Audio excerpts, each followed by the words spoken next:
नाज़रीन, ब्रेक से पहले हम बात कर रहे थे डॉक्टर सालिहा इसाक के साथ ऑस्टियोपोरोसिस के मुताल्लिक़। आइए बातचीत का सिलसिला आगे बढ़ाएं। डॉक्टर साहब, जैसे कि ऑस्टियोपोरोसिस की बात हो रही थी, तो मेरे ख़्याल से इसके बाद जो सबसे मौजू तरीन बात है वो इलाज की होनी चाहिए। तशख़ीस के बाद उसी की बारी आती है। लेकिन देखा जाए तो आज के दौर में इस बात पर बहुत ज़्यादा स्ट्रॉन्ग बिलीफ है कि prevention is better than cure. बिल्कुल। तो इसी मुनासबत से मैं आपसे ये पूछना चाहूँगा कि क्या इंसान अपने आप को इस बीमारी से महफूज रख सकता है? बिल्कुल।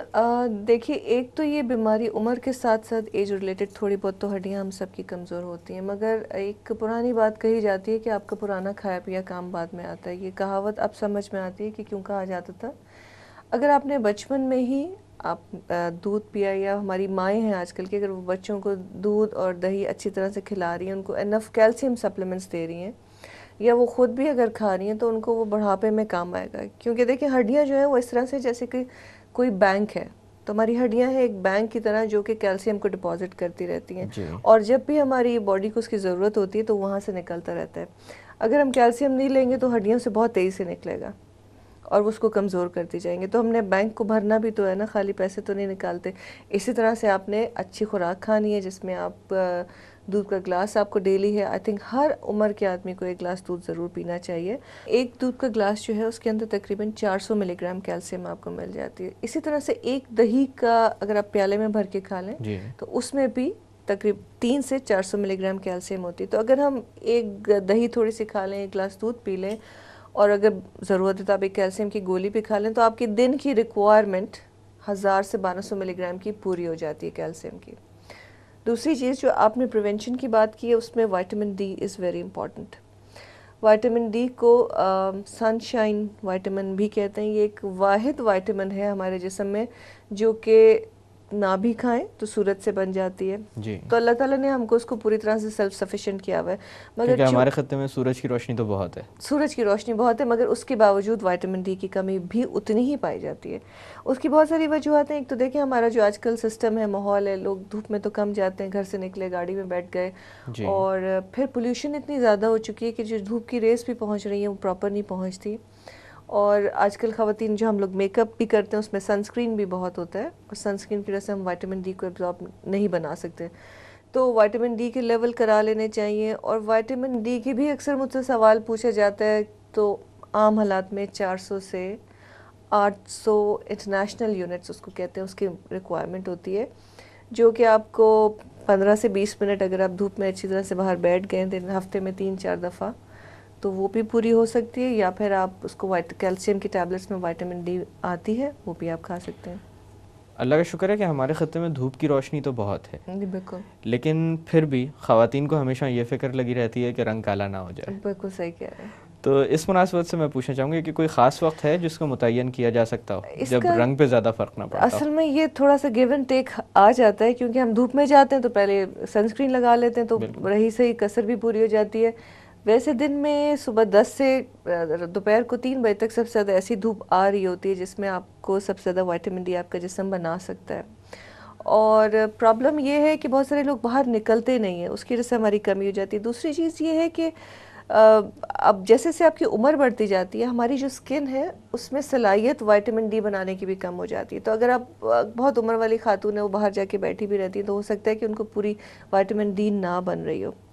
और विटामिन डी के बारे में बताती चलूँ कि बहुत सारी स्टडीज़ हुई हैं जिसमें उन्होंने दिखाया है कि जो लोग नर्सिंग होम्स में या बुढ़ापे में जाके सिर्फ अगर उनकी विटामिन डी भी अगर जिस्म में पूरी है, तो उनका फ्रैक्चर रेट तकरीबन 1/3 कम हो जाता है जी।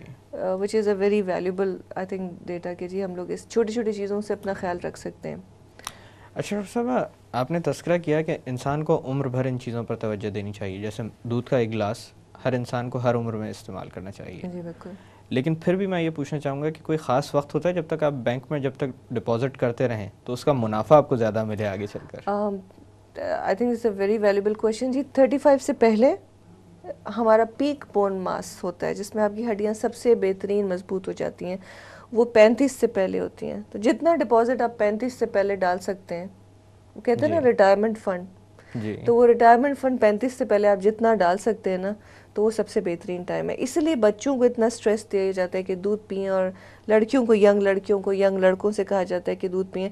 बाकी ये है कि 35 के बाद ये नहीं कि आप छोड़ दें, अब कुछ हो नहीं सकता, उसके बावजूद बात भी हमने लेना है, मगर उससे पहले जो आप बैंक की बात करेंगे जी सबसे मजबूत, वो 35 से पहले जनरली होता है।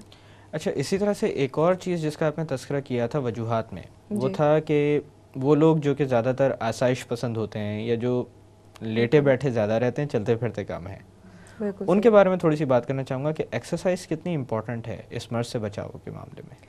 देखिए, एक्सरसाइज तो हर मर्ज़ के बचाव के लिए बहुत इंपॉर्टेंट है, मगर चूंकि हम यहाँ सिर्फ ऑस्टियोपोरोसिस की बात करें, होता ये है कि जब हम एक्सरसाइज करते हैं तो ना सिर्फ कि हमारी हड्डियाँ मजबूत होती हैं, हड्डियों के इर्द गिर्द हमारे मसल्स होते हैं, हमारे जॉइंट्स होते हैं, ये सब फ्लेक्सिबल होते हैं ज़्यादा इनके अंदर, वरना जुड़ से जाते हैं जॉइंट्स। अगर आप एक्सरसाइज नहीं करें तो लोग कहते हैं जी सुबह उठते हैं तो सारे जॉइंट्स, जोड़ों सारे में दर्द हो रहा होता जोड़ों है। में दर्द होते हैं, जमे हुए होते हैं। मैं उनसे कहती हूँ कि सुबह सुबह उठ के 5 मिनट स्ट्रेचिंग कर लेंगे तो आपको दिनों रात का फ़र्क खुद ब खुद महसूस हो जाएगा, इतनी दवाइयाँ खाने की ज़रूरत नहीं है।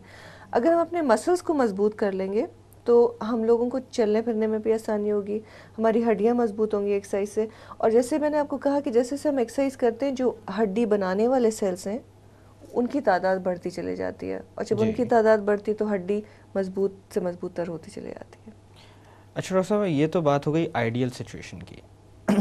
बेशुमार लोग ऐसे हैं जो मर्ज़ पर तवज्जो तभी देते हैं जब उसकी वजह से नुकसान उठा चुके हों, तो वो लोग क्या करें जो कि जिनमें फ्रैक्चर सामने आ चुका हो, और कितना ज़रूरी है कि वो फ्रैक्चर के इलाज के बाद इस बात पर तवज्जो दें कि ऑस्टियोपोरोसिस का भी इलाज किया जाए। देखिए, ये अवेयरनेस प्रोग्राम जो आज आप कर रहे हैं, ये इसी तरह से अवेयरनेस प्रोग्राम्स के साथ ही लोगों के अंदर ये नॉलेज आएगी, उनको पता चलेगा कि हड्डी का अगर फ्रैक्चर हो गया है या एक उम्र के बाद उनको ये सब अपने आप को चेक कराना है किसी डॉक्टर के पास जाके। फ्रैक्चर के बाद तो ये बहुत ज़रूरी है। और अगर आपको पता चल चुका है कि आपकी हड्डी कमज़ोर है, तो आज मार्केट में बहुत सारी दवाएं मौजूद हैं। ऐसी दवाएं भी हैं जो कि गोलियों की शेप में हैं, ऐसी दवाइयाँ भी जो हैं इंजेक्शन की शेप्स में भी हैं, और ऐसी दवाइयाँ भी हैं जो कि आप नेज़ल स्प्रे भी ले सकते हैं, जो कि आपकी हड्डी को मजबूत कर सकते हैं। तो अब एक टाइम था कि हम लोगों के पास इतनी कम दवाइयाँ होती थी कि हम कहते थे बस आपके पास यही चॉइस है, अब हमारे पास और कोई चॉइस नहीं। मगर अब हमारे पास इतनी चॉइस है कि हम तकरीबन हर आदमी को कोई ना कोई दवाई प्रोवाइड कर सकते हैं, उसके हिसाब से प्रोवाइड कर सकते हैं, ताकि उनकी हड्डी मजबूत हर लम्हे जो है ना, हर बेहतर से बेहतर होती चली जाए। अच्छा डॉक्टर साहब, इस तरह का इलाज ऑस्टियोपोरोसिस की बिना पर आने वाले फ्रैक्चर के बाद जो शुरू किया जाता है, कितने अरसे तक दरकार होता है, या कितने अरसे तक इस पर तवज्जो देनी चाहिए कि ये इलाज चलता रहे? देखिए, ये एक तरह से लाइफ लॉन्ग प्रॉब्लम है, लेकिन इसका ये है कि हर एक को दवाई हम पूरी ज़िंदगी नहीं देते हैं। कुछ दवाइयाँ ऐसी होती हैं जो सिर्फ 4 से 5 साल तक दी जाती हैं, कुछ दवाइयाँ होती हैं कि जो हम ज़्यादा दे सकते हैं। ये हर पेशेंट पे डिपेंड करता है। जब एक दफ़ा ऑस्टियोपोरोसिस पता चल जाता है, the best way to tell is, जैसे किसी को हार्ट डिजीज़ होती है, ब्लड प्रेशर होता है, तो एक दफ़ा इलाज शुरू कर देते हैं, मगर एक दवाई मुस्तकिल नहीं चलती, बार बार ब्लड टेस्ट होता है, उसका ब्लड प्रेशर चेक होता है। इसी तरह से हम भी हर साल टेस्ट कराते हैं, और अगर हम देख रहे हैं कि उसका ऑस्टियोपोरोसिस बेहतर हो रहा होता है तो दवाइयाँ वही रखते हैं। अगर लगता है कि इसका कोई फ़ायदा नहीं हो रहा तो फिर हम दवाइयाँ बदल देते हैं। ये पेशेंट स्पेसिफिक होता है। अच्छा, इसी तरह से ओल्ड एज का एक और बहुत बड़ा मसला जो मैंने देखा है वो ये है कि दवाओं की ज़्यादती, क्योंकि बिल्कुल। बीमारियां बहुत सारी लाक हो चुकी होती हैं जिनकी वजह से दवाएं लेनी पड़ती हैं। ये शुगर की गोली, ये ब्लड बिल्कुल प्रेशर सही। की गोली, इसकी वजह से भी बुज़ुर्ग काफ़ी तंग आए हुए होते हैं।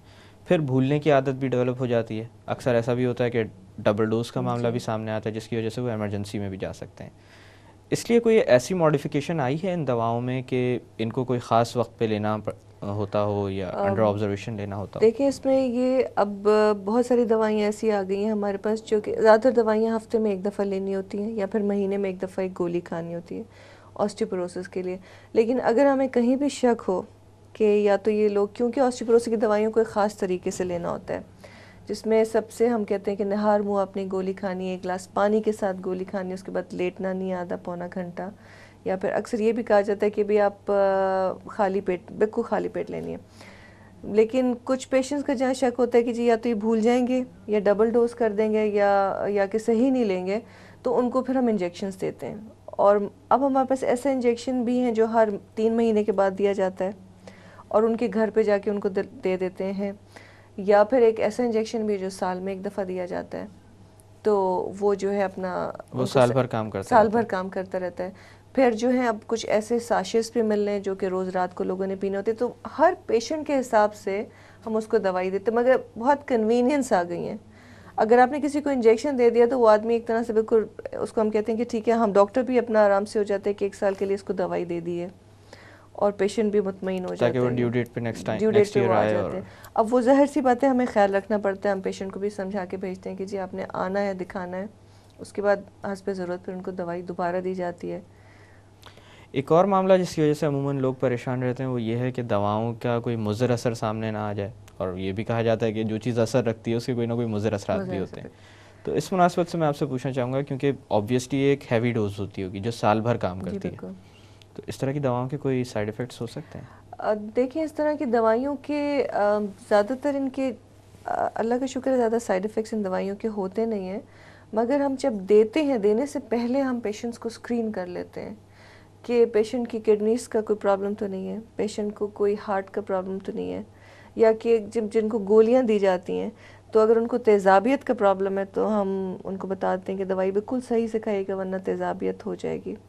ज़्यादा इनकी प्रॉब्लम नहीं होती, अगर आप सही तरीके से दवाई खा रहे हैं और आपका स्क्रीनिंग रेगुलरली हो रही है तो इसके आम तौर पे बहुत कोई साइड इफ़ेक्ट्स नहीं होते। अच्छा डॉक्टर साहब, उन तदाबीर जिनका आपने तज़किरा पहले किया था जो कि नौजवानों में करनी चाहिए, बल्कि इंसान को उम्र भर करनी चाहिए, उनको करने की ज़रूरत बाकी बचती है इन अद्वियात के साथ भी, कि ग़िज़ा पर तवज्जो दी जाए, एक्सरसाइज की जाए? बिल्कुल जनाब, देखिए हम लोग जब लोगों को दवाई भी देते हैं तो मैं पेशेंट को एक बाकायदा से एक प्रिस्क्रिप्शन देती हूँ, उनको बताती हूँ कि आपने कैल्शियम रोज़ाना खानी है, विटामिन डी करानी है, उनके मुस्तकिल विटामिन डी के टेस्ट हो रहे होते हैं।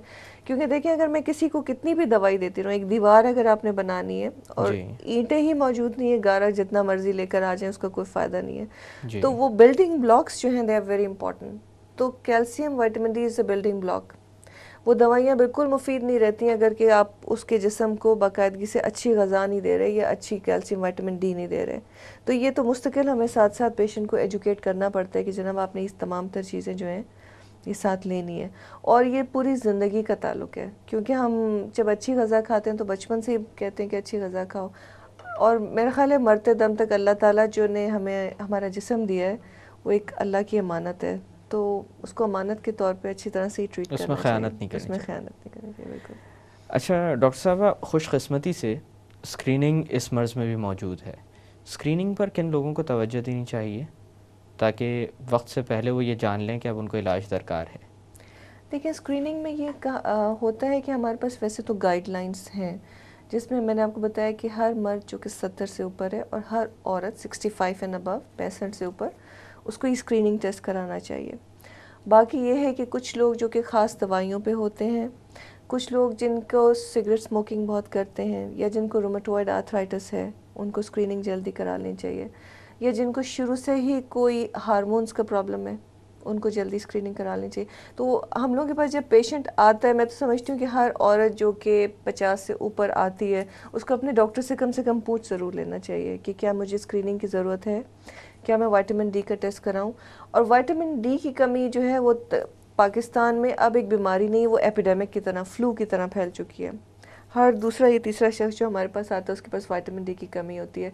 तो अगर आप लेवल करा लें और दवाई ले लें तो उससे आपको बहुत फ़ायदा होगा। जहाँ मैं ये तमाम बातें विटामिन डी के बारे में भी कहती हूँ, बताती चलूँ कि हमारे यहाँ बहुत सारी ऐसे भी पेशेंट दवाई लेके चले जाते हैं और भरवाते रहते हैं बाद में। तो जहाँ हम आपको विटामिन डी 2 महीने के लिए लिख के दे रहे हैं और अगर आप साल या 1.5 साल तक लेते रहेंगे तो विटामिन डी की टॉक्सिसिटी भी हो सकती है, जिसमें ये होता है कि उसकी अलामात उल्टी भी हो सकती हैं। तो जब आप प्रिस्क्रिप्शन मेडिसिन्स ले रहे हैं तो मेरी रिक्वेस्ट होती है अपने जितने भी पेशेंट्स हैं कि मुझे वापस आके दिखा दें या कोई आपका और भी करीब डॉक्टर हो, मगर फॉलो अप ज़रूर करें, दवाई को भरवाते मत रहें जी। सिर्फ ये सोच के तो विटामिन है, खाने से कोई हर्ज नहीं है। तो अच्छा डॉक्टर साहब, इसी तरह से सप्लीमेंट के तौर पर कैल्शियम भी दिया जाता है, जो मेरे ख्याल से ओवर एडवाइस भी किया जाता है किसी हद तक, क्योंकि जनरल फिजिशियंस अक्सर व बेशतर कैल्शियम की एक गोली साथ दे ही देते हैं। बिल्कुल। तो इस तरह से सप्लीमेंट फॉर्म में लेना बेहतर है या नेचुरल रिसोर्सेज ज़्यादा प्रेफरेबल है? नेचुरल रिसोर्सेज तो सबसे बेस्ट हैं। मगर होता ये है कि जैसे कि मैंने आपसे कहा कि उम्र के साथ साथ एब्जॉर्प्शन भी थोड़ी सी कम हो जाती है। आई थिंक अर्ली एजेस में हमारा जिस्म इतना अच्छी तरह से एब्जॉर्ब कर लेता है कि जनरली कैल्शियम की सप्लीमेंट्स की ज़रूरत नहीं होती है। मगर 40-45 के बाद या फिर औरतों को मेनोपॉज के बाद आई थिंक कि कैल्शियम सप्लीमेंट्स की एक गोली कम से कम ज़रूर लेनी चाहिए। कैल्शियम की बेपनाह सप्लीमेंट्स डिफरेंट फॉर्म्स में आती हैं और एक ही दवाई बहुत सारे मुख्तलिफ नामों से भी मिलती है। उसके लिए कभी कभार कुछ लोगों को उससे गैस हो जाती है, कुछ लोगों को कब्ज़ की शिकायत हो जाती है, मगर अक्सर ये है कि लोग कैल्शियम छोड़ ही देते हैं। जी। तो मैं उनको ये कहती हूँ कि अगर आपको एक ब्रांड सूट नहीं कर रहा, या एक प्रिपरेशन सूट नहीं कर रही है, तो हम उसको बदल के देते हैं बनस्बत कि आप उसको छोड़ ही दें। तो ख़वातीन के लिए और मर्दों के लिए भी मैं समझती हूँ कि 50-55 के बाद एक गोली कैल्शियम जो है ना, it is very important. Doctor साहब यहाँ पे थोड़ी देर के लिए बातों का सिलसिला रोकते हैं। नाज़रीन, वक्त हुआ एक छोटी सी कमर्शियल ब्रेक का। ब्रेक से वापस आकर ऑस्टियोपोरोसिस के मुतालिक मज़ीद बात की जाएगी। Don't go anywhere.